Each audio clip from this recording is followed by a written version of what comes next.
दोस्तों, याजूज माजूज का नाम तो आप लोगों ने सुना ही होगा, क्योंकि आबादी के हिसाब से हमारी दुनिया के दूसरे सबसे बड़े रिलीजन यानी कि इस्लाम में इसको एक क़यामत की निशानी के तौर पर जाना जाता है। और ये माना जाता है कि जब हमारी ये दुनिया ख़त्म होगी, यानी जब क़यामत आएगी, तो उससे पहले हमारी दुनिया में जो 10 बड़ी निशानियाँ ज़ाहिर होंगी, उनमें से एक निशानी याजूज माजूज का निकलना भी होगा। मगर दोस्तों, अब सवाल यही है कि आखिर ये याजूज माजूज निकलेंगे कहाँ से, कब निकलेंगे, कैसे निकलेंगे और निकल कर करेंगे क्या। और साथ ही साथ सवाल तो ये भी है कि आखिर याजूज माजूज हैं कौन, ये कहाँ से हैं, इनका इतिहास क्या है और आखिर इनकी इंसानों से दुश्मनी क्या है। तो चलिए आज की इस वीडियो में हम यही सब कुछ जानने की कोशिश करते हैं। साथ ही साथ हम याजूज माजूज की उस दीवार के बारे में भी बात करेंगे कि जो दीवार न सिर्फ हद से ज़्यादा मशहूर है, बल्कि जिस दीवार के बारे में ये भी माना जाता है कि दरअसल याजूज माजूज पिछले कई सालों से, बल्कि पिछले हज़ारों सालों से उसी दीवार के पीछे कैद हैं। हम बताएंगे कि आखिर आज के दौर में वो दीवार कौन से देश में मौजूद है और क्या हुआ था कि जब हमारे दुनिया के एक्सपर्ट्स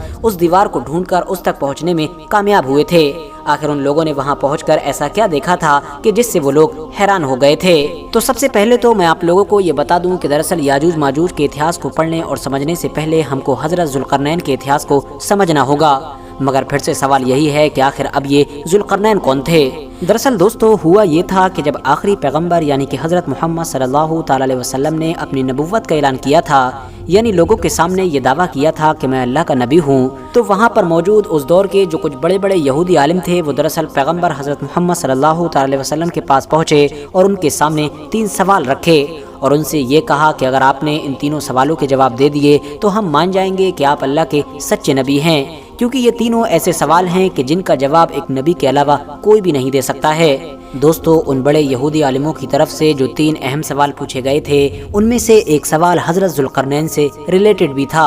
यानी वो लोग ये जानना चाहते थे कि आप हमें बताइए कि आखिर जुल्करनैन कौन हैं। और उन्होंने ये सवाल पूछा था कि उस इंसान के बारे में बताइए कि जो दुनिया के 3 कोनों तक गया। इसके बाद बाकायदा वही नाजिल हुई थी और कुरान के अंदर पूरे एक्सप्लेनेशन के साथ जुल्करनैन के बारे में बताया गया था। सिर्फ इतना ही नहीं बताया गया कि आखिर जुल्करनैन कौन थे, बल्कि उनके उन 3 सफ़रों का भी जिक्र किया गया कि जो उन्होंने दरअसल दुनिया के 3 कोनों तक किए थे। दरअसल दोस्तों, जुल्करनैन हमारी दुनिया के एक ऐसे बादशाह थे कि जो आज से लगभग 2500 साल पहले पैदा हुए थे, यानी कि 580 ईसा पूर्व के करीब में। इस हिसाब से ये हज़रत ईसा अलैहिस्सलाम से भी लगभग 500 से 600 साल पहले गुजर गए थे। रहा सवाल इनकी सल्तनत का, तो इनकी सल्तनत आज के दौर के पाकिस्तान से लेकर ग्रीस यानी यूनान तक फैली हुई थी। इस हिसाब से बीच के जितने भी देश हैं, यानी कि तुर्की, सीरिया, इराक, ईरान, अफगानिस्तान, ये सारे ही देश इनकी सल्तनत में आया करते थे। यही वजह है कि हज़रत जुल्करनैन की गिनती इतिहास के उन चंद हुक्मरानों के साथ की जाती है कि जिनका राज पूरी दुनिया पर हुआ करता था। यूनानी लोग जहां इनको साइरस द ग्रेट के नाम से जानते थे, तो वहीं ईरानी लोग इनको कोर्श कबीर के नाम से जानते थे। रहा सवाल जुल्करनैन लफ्ज़ का, तो जुल्करनैन का मतलब होता है 2 सींग वाले, और ये नाम उनके उन 2 सींगों की तरफ इशारा करता है जो दरअसल उनके सर पर रखे हुए ताज में हुआ करते थे। इतना ही नहीं, हज़ारों साल के बाद जब कड़ी रिसर्च के बाद हमारी ये दुनिया इनका मकबरा ढूंढने में कामयाब हो गई थी, तो इनके मकबरे में भी एक ऐसा स्टैचू निकला था कि जिस स्टैचू पर मौजूद ताज में न सिर्फ 2 सींगों को देखा जा सकता है, बल्कि उसके ऊपर दुनिया के 3 कोने भी बने हुए थे, जो सीधे तौर पर हज़रत जुल्करनैन के उन मुश्किल भरे 3 सफ़रों की तरफ इशारा कर रहे हैं कि जो सफ़र उन्होंने दुनिया के 3 कोनों तक किए थे। मगर दोस्तों, अब आप में से ज़्यादातर लोगों के दिमाग में यही सवाल चल रहा होगा कि चलिए वो सब तो ठीक है, मगर जब इनको पहले कोई जानता ही नहीं था, तो आखिर उन गिने चुने बड़े यहूदी आलिमों को इनके बारे में कैसे पता था कि जिन्होंने पैगंबर हज़रत मोहम्मद सल्लल्लाहु ताला अलैहि वसल्लम से इनके बारे में सवाल किया था। तो मैं आपको बता दूं कि दरअसल हज़रत जुल्करनैन का यहूदियों के इतिहास के साथ भी एक गहरा रिश्ता है। वो इसलिए क्योंकि दोस्तों 586 ईसा पूर्व में, यानी हज़रत ईसा अलैहिस्सलाम से 586 साल पहले हमारी इस दुनिया में बाबुल नाम की सल्तनत हद से ज़्यादा ताकतवर हुआ करती थी, बल्कि ये कहिए वो उस दौर की सुपर पावर थी। और उसका जो बादशाह था कि जिसका नाम बख्त नसर हुआ करता था, वो हद से ज़्यादा जालिम इंसान था। उसने उस दौर के यरूशलेम शहर पर न सिर्फ हमला किया, बल्कि वहाँ पर बेइंतहा लूट मार भी की। वहाँ पर मौजूद हज़ारों की तादाद में यहूदियों को कत्ल किया और बाकी बचे हुए सभी जिंदा यहूदियों को कैदी बनाकर वो अपने साथ बाबुल ले गया। اتنا ہی نہیں، جاتے جاتے یہودیوں کا وہاں پر موجود جو فرسٹ ٹیمپل تھا یعنی کہ ہیکل سلیمانی، جس کو یہودی سب سے زیادہ پوتر یعنی مقدس مانا کرتے تھے، اس کو بھی اس نے پوری طرح سے تباہ کر دیا۔ فی الحال دوستو، دھیرے دھیرے وقت گزرتا گیا اور وقت کے ساتھ دنیا میں بدلاؤ بھی آتے رہے۔ اگلے 50 سالوں کے اندر ہی حضرت ذوالقرنین دنیا کی ایک نئی طاقت بن کر ابھر چکے تھے۔ انہوں نے 539 عیسیٰ پورو میں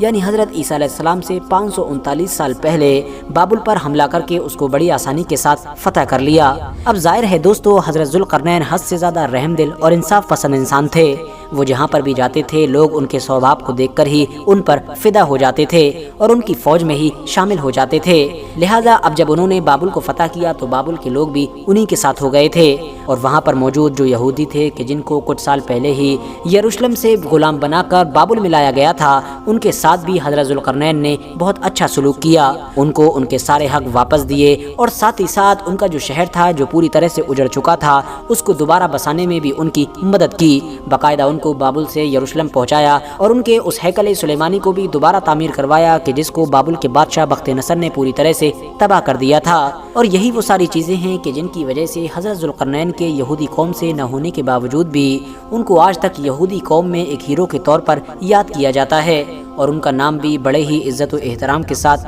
لیا جاتا ہے۔ اور اسی وجہ سے ہی اس دور کے بڑے یہودی عالموں نے حضرت محمد صلی اللہ تعالی علیہ وسلم سے حضرت ذوالقرنین سے ریلیٹڈ سوال بھی کیا تھا، کیونکہ ان کو پتا تھا کہ حضرت ذوالقرنین کے بارے میں اس دور میں دنیا کا کوئی بھی عام انسان نہیں جانا کرتا تھا سوائے خدا اور چند بڑے یہودی عالموں کے۔ فی الحال دوستو، اب یہ جان لینا بھی ضروری ہے کہ آخر حضرت ذوالقرنین کی اپنے تینوں سفروں کے دوران یاجوج ماجوج سے ملاقات کب اور کیسے ہوئی تھی۔ تو آپ کو بتا دیں کہ قرآن میں حضرت ذوالقرنین کے ایک سفر سے ریلیٹڈ یہ لکھا ہوا ہے کہ وہ ایک راستے پر ہو لیا یعنی کہ ایک سفر پر نکلا، یہاں تک کہ وہ سورج کے ڈوبنے کی جگہ تک پہنچ گیا اور اسے ایک کیچڑ نما چشمے میں غروب ہوتا ہوا پایا اور اس کے پاس ایک قوم کو بھی پایا۔ اللہ نے کہا کہ اے ذوالقرنین، یا تم ان کو سزا دو یا ان کے لیے کوئی بہتر روش اختیار کرو۔ یعنی دوستو، قرآن کی اس آیت کے ذریعے سے یہ بتانے کی کوشش کی گئی ہے کہ حضرت ذوالقرنین نے اپنے 3 سفروں میں سے ایک سفر ویسٹ کی سائڈ میں کیا تھا، اور وہ بڑھتے بڑھتے اتنی آگے پہنچ گئے تھے کہ ان کو ایک پانی کا چشمہ ملا تھا اور وہیں پر ہی انہوں نے سورج کو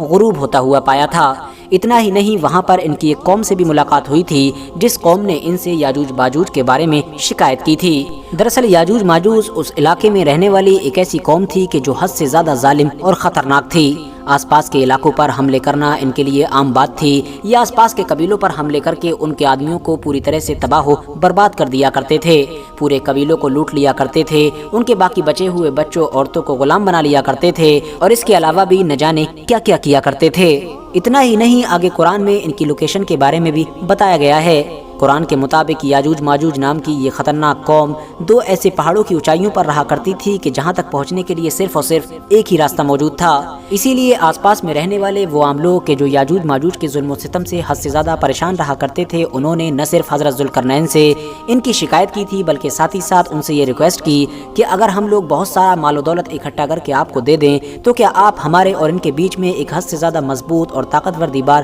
بنا سکتے ہیں کہ جس کے ذریعے سے ہم ان کو ہمیشہ ہمیشہ کے لیے روک سکیں۔ اس پر حضرت ذوالقرنین نے جواب دیا کہ اللہ کا دیا ہوا میرے پاس بہت سارا مال و دولت ہے، بس تم میری فزیکل مدد کرو، یعنی کہ جسمانی طور پر۔ بس پھر کیا تھا کہ حضرت ذوالقرنین کے ساتھ مل کر ان سبھی عام لوگوں نے اور حضرت ذوالقرنین کی فوج نے وہ دیوار بنانا شروع کر دی۔ یہ دیوار دراصل لوہے اور تانبے کو پگھلا کر بنائی گئی تھی، اور یہ ایک ایسی دیوار تھی کہ جو کبھی بھی نہیں ٹوٹ سکتی تھی۔ تب سے لے کر آج تک لگاتار یاجوج ماجوج اسی دیوار کے پیچھے قید ہیں، اور تب تک رہیں گے کہ جب تک یہ دیوار ٹوٹ نہیں جاتی، اور یقینی طور پر یہ دیوار ایک نہ ایک دن ٹوٹنا بھی ضرور ہے۔ وہ اس لیے کیونکہ یہ پوری کی پوری خوخار اور ظالم قوم ہر دن اس دیوار کی بنیادوں کو کھودنے کی کوشش کرتی ہے، اور شام تک جب یہ زیادہ تر کام کر چکے ہوتے ہیں تو یہ سوچ کر واپس چلے جاتے ہیں کہ اب ہم بچا ہوا کام صبح کو کریں گے، مگر انشاءاللہ کہنا بھول جاتے ہیں، جس کی وجہ سے اب اگلے دن جب یہ صبح میں پلٹتے ہیں تو وہ دیوار بالکل اسی حالت میں موجود ہوتی ہے کہ جس حالت میں انہوں نے اس کو کھودنا شروع کیا تھا، یعنی پھر سے مضبوط اور بالکل سلامت ہو جاتی ہے۔ مگر دوستو، قیامت سے پہلے وہ ایک دن ضرور آئے گا کہ جب یہ شام میں لوٹتے وقت انشاءاللہ بھی کہہ دیں گے، اور اس انشاءاللہ کی برکت سے ہی جب یہ اگلے دن آئیں گے تو ان کی دیوار بالکل اتنی ہی کھدی ہوئی ملے گی جتنی یہ کھدی ہوئی چھوڑ کر گئے تھے، جس کی وجہ سے اس دیوار میں چھید ہو جائے گا اور یہ لوگ پوری طرح سے باہر آ جائیں گے۔ باہر آتے ہی یہ لوگ اتنی زیادہ تعداد میں ہوں گے کہ سارے دریاؤں کا پانی پی جائیں گے، यानी सारी नदियों को सूखा कर देंगे। दोस्तों, अब अगर बात करें सबसे बड़े सवाल के बारे में कि आखिर याजूज माजूज की वो दीवार आज के दौर में कहाँ है, तो मैं आपको बता दूं कि इसके बारे में बड़े बड़े स्कॉलर्स की अलग अलग राय पाई जाती है। डॉक्टर मौलाना अबुल कलाम आज़ाद और इन जैसे कुछ बड़े स्कॉलर्स ने अपनी रिसर्च के बाद ये दावा भी किया था कि दरअसल जिस जगह पर हज़रत ज़ुल्करनैन ने याजूज माजूज की वो दीवार बनाई थी, वो दरअसल आज के दौर का दरबन का वो इलाका था कि जो अर्मीनिया और अज़रबैजान के इलाके में मौजूद है। इन लोगों की रिसर्च के मुताबिक इस इलाके में सबसे पहले हज़रत ज़ुल्करनैन ने एक किला बनवाया था और फिर उस किले की दीवारों को ही लोहे और तांबे से मिलाकर बनाया था ताकि आसपास की उन सभी कौमों को याजूज माजूज के हमलों से बचाया जा सके कि जिन कौमों ने हज़रत ज़ुल्करनैन ने अपनी हिफाजत के लिए रिक्वेस्ट की थी। इतना ही नहीं, इन लोगों के मुताबिक वहाँ पर आज तक न सिर्फ उस किले के निशान मौजूद हैं बल्कि दीवार के निशान भी देखे जा सकते हैं। इवन कुरान में भी याजूज माजूज से रिलेटेड जो इन्फॉर्मेशन पाई जाती है, उस इन्फॉर्मेशन से भी ये लोकेशन काफ़ी हद तक मैच करती है, यानी बहुत सारी चीज़ें सिमिलर पाई जाती हैं। याजूज माजूज की दीवार की लोकेशन से रिलेटेड ये नज़रिया रखने वाले लोग आगे ये भी कहते हैं कि दरअसल इनको कैद करने के बाद धीरे धीरे वक्त गुजरता गया, मगर फिर बाद में याजूज माजूज की कौम में खज़र नाम का एक बादशाह पैदा हुआ जिसने न सिर्फ खुद यहूदी धर्म को कबूल कर लिया था बल्कि अपनी कौम यानी याजूज माजूज को भी यहूदी बना दिया था। और आज के दौर में जितने भी दुनिया में यहूदी पाए जाते हैं वो दरअसल याजूज माजूज की ही नस्ल से हैं। सबूत के तौर पर ये लोग ये दावा करते हैं कि क्योंकि यहूदी एक ऐसा धर्म है कि जिसको कभी भी कबूल नहीं किया जा सकता है, यानी नया इंसान उसको एक्सेप्ट नहीं कर सकता है, क्योंकि यहूदी तो दरअसल एक नस्ल है कि जिसका शजरा ऊपर जाकर नबियों से मिल जाता है। इसके अलावा असल में ऐतिहासिक तौर पर यहूदी गंदुमी कलर के होते थे, मगर आज के दौर के जो यहूदी हैं वो दरअसल गोरे चिट्टे हैं जो आमतौर पर तुर्क नस्ल के लगते हैं। इसके अलावा ये लोग अपनी रिसर्च को और भी ज़्यादा पक्का साबित करने के लिए आखिरी पैगंबर यानी हज़रत मोहम्मद सल्लल्लाहु अलैहि वसल्लम की वो हदीस भी पेश करते हैं कि जिसमें कहा गया था कि याजूज माजूज का फितना हद से ज़्यादा करीब आ चुका है और आज उन लोगों ने अपनी दीवार में इतना बड़ा सुराख कर लिया है। यानी इन लोगों के मुताबिक इस हदीस से ये पता चलता है कि दरअसल इन लोगों ने अपनी दीवार से निकलने का रास्ता नबी अलैहिस्सलाम के दौर में ही ढूंढ लिया था। इतना ही नहीं, दूसरे खलीफा यानी हज़रत उमर रज़ियल्लाहु ताला अन्हु के दौर में मुसलमानों की फ़ौजें इस इलाके में आकर याजूज माजूज से जंगें भी कर रही थीं। मुस्लिम फ़ौजों की याजूज माजूज के साथ इतिहास में जंगें हुई थी। इस बात को सही साबित करने के लिए ये दरअसल सहाबा इकराम की उन कब्रों की मिसाल देते हैं कि जो आज तक अर्मीनिया और अज़रबैजान के इन इलाकों में मौजूद हैं, जो यकीनी तौर पर हम लोगों को हद से ज़्यादा हैरान कर देने वाली चीज़ है। मगर जाहिर है दोस्तों, आप में से ज़्यादातर लोगों के दिमाग में अब यही सवाल चल रहा होगा कि अगर इस रिसर्च को सही मान भी लिया जाए और ये कबूल कर लिया जाए कि आज के यहूदी ही दरअसल याजूज माजूज की नस्ल से हैं, तो आखिर ये लोग क़यामत से पहले पूरी दुनिया पर हमलावर कैसे होंगे? क्योंकि आज तक तो हम लोग आमतौर पर यही पढ़ते और सुनते आए हैं कि याजूज माजूज जो क़यामत से पहले निकलेंगे वो दरअसल पूरी दुनिया पर हमलावर होंगे। तो मैं आपको बता दूं कि दरअसल इन सारे सवालों का जवाब देते हुए ये स्कॉलर्स कहते हैं कि यहाँ पर हमलावर होने का मतलब तलवारों से हमलावर होना नहीं है, यानी हथियारों के जरिए से नहीं, बल्कि यहाँ पर हमलावर होने का दूसरा मतलब है, यानी एक तरह से याजूज माजूज पूरी दुनिया पर हावी हो जाएंगे। और जाहिर है आज के दौर में चाहे आप लोग मीडिया को देख लीजिए, पॉलिटिक्स को देख लीजिए, बिजनेस फील्ड्स को देख लीजिए, दुनिया का कोई भी फील्ड देख लीजिए, हर फील्ड में यहूदी ही पूरी दुनिया में सबसे ऊपर बैठे हैं। वो न सिर्फ सबसे ज़्यादा ताकतवर हैं बल्कि दुनिया को जिस तरह से चाहते हैं उस तरह से कंट्रोल करते हैं और इसी वजह से वो पूरी दुनिया पर हावी और हमलावर हैं। मगर जाहिर है दोस्तों, रिसर्च तो रिसर्च ही होती है। ये किसी भी इंसान की बड़ी मेहनत व मशक्क़त के बाद पर्सनली अपनी कायम की हुई एक राय होती है। इसके अलावा रिसर्च को कुछ भी नहीं माना जाता है। यही वजह है कि डॉक्टर मौलाना अबुल कलाम आज़ाद और इन जैसे बहुत सारे स्कॉलर्स की बड़ी मेहनत व मशक्क़त के बाद की गई इस रिसर्च को आज दुनिया के ज़्यादातर मुसलमान ज़र्रा बराबर भी कबूल नहीं करते हैं। वो इसलिए क्योंकि इन लोगों की रिसर्च आज भी याजूज माजूज से जुड़े बहुत सारे सवालों के जवाब देने के काबिल नहीं है। मिसाल के तौर पर हम सभी जानते हैं कि क़यामत से पहले निकलने वाले याजूज माजूज की जो आबादी होगी वो दरअसल दुनिया के इंसानों से कई गुना ज़्यादा होगी। मगर अगर यहूदियों को ही उनकी नस्ल मान लिया जाए तो यहूदी तो दुनिया का 1% भी नहीं है। इसके अलावा अगर ये मान भी लिया जाए कि याजूज माजूज की नस्ल यहूदी हैं और वो आज़ाद हैं, तो फिर उस हदीस का क्या मतलब रह जाएगा कि जिसमें ये बताया गया है कि याजूज माजूज हर दिन अपनी दीवार को तोड़ने की कोशिश करते हैं। इसके अलावा याजूज माजूज की दीवार से रिलेटेड अर्मीनिया और अज़रबैजान के इलाके की जो लोकेशन ये लोग बताते हैं वो दरअसल 2 पहाड़ों के बीच में होने वाली बात को भी जस्टिफाई नहीं करती है। यानी वो किले की लोकेशन 2 पहाड़ों के बीच में नहीं है और जाहिर है वो दीवार 2 पहाड़ों के बीच में ही बनाई गई थी। فی الحال دوستو اب اگر بات کریں یاجوج ماجوج کی دیوار کی لوکیشن سے ریلیٹڈ دوسری تھیوری کے بارے میں، تو آپ کو بتا دیں کہ ہماری دنیا میں اب ایک ایسی ریسرچ ٹیم بھی موجود ہے کہ جس نے نہ صرف یہ دعویٰ کیا ہے کہ وہ یاجوج ماجوج کی دیوار کو ڈھونڈ چکی ہے، بلکہ وہ یہ بھی کہتی ہے کہ وہ وہاں جا کر باقاعدہ اس دیوار کو اپنی آنکھوں سے دیکھ بھی چکی ہے۔